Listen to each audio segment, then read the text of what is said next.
my name is Tene Dolphin, and this is my story. Those are my best friends. It was the summer of 1990, and I was preparing to go away for school when I was introduced to Nifty. Did I just give away my age? Oh my gosh. Nifty was where I was exposed to the Wall Street Journal and encouraged to read it every day. I learned to follow the stock market and the elements of building a business plan. I researched my ideas and created a concept. The concept was to create a line of greeting cards that were their own works of art on the outside, but blank on the inside. My company's name was called Express Yourself. Today, when I shop for cards, I see tons of frameable cards and think, that's my idea. No, I didn't implement the idea that I birthed with my business partner at Nifty, but I did win first prize in the business plan competition that year. I also took the skills that Nifty taught me to every job I've ever had. I've worked for 2 startups, and if you've ever worked for a startup, you know you don't start with a lot.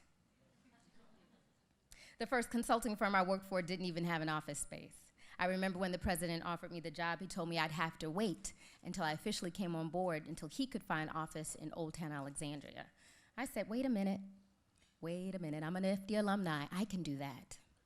So I can find your office space. But you know, I didn't know a thing about finding an office space. Not a thing. But I researched and I figured it out.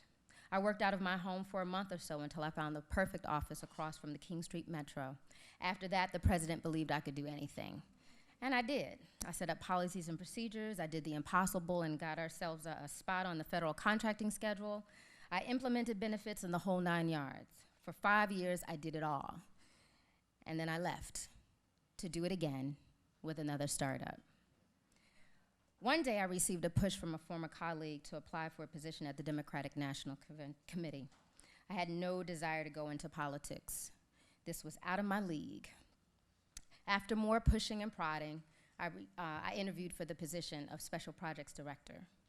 Yep, I got the job, and I took it. What was I thinking? It was in the midst of a presidential election, and the DNC was in full swing. I managed office moves and new hires and set up logistics for our office during the convention in Boston. It was insane, and I loved it. Until we lost. But after that, I took my entrepreneurial spirit and worked for 2 more campaigns. Both of those were successful. My last campaign was with a council member who ran for mayor. To take this job, I had to leave a good gig with an assistant, benefits, and air conditioning. I left the security of a company to sit in the crappiest office I've ever seen, with folding tables, laptops, and unwanted pets. Huge unwanted pets. And I had to take a pay cut. Like always, I was in charge of operations among plenty of other things. We worked 7 days a week, 15 hours a day. But it all paid off. When Adrian Fenty won, he made me his chief of staff. Wow. It gets even better. In 2009, I was appointed by President Barack Obama to become the director of the executive secretariat for the Department of Commerce. And in 2011, I became the chief of staff for the U.S. Economic Development Administration and Commerce. I still travel along a continuum as Commerce and EDA created an office designed to develop and promote policy incentives to support entrepreneurship and innovation. I'm glad that this administration recognizes the entrepreneurial is essential to rebuilding our economy. Back in 1990, when I won the Business Award for Best Business Plan, I didn't just take home a plaque.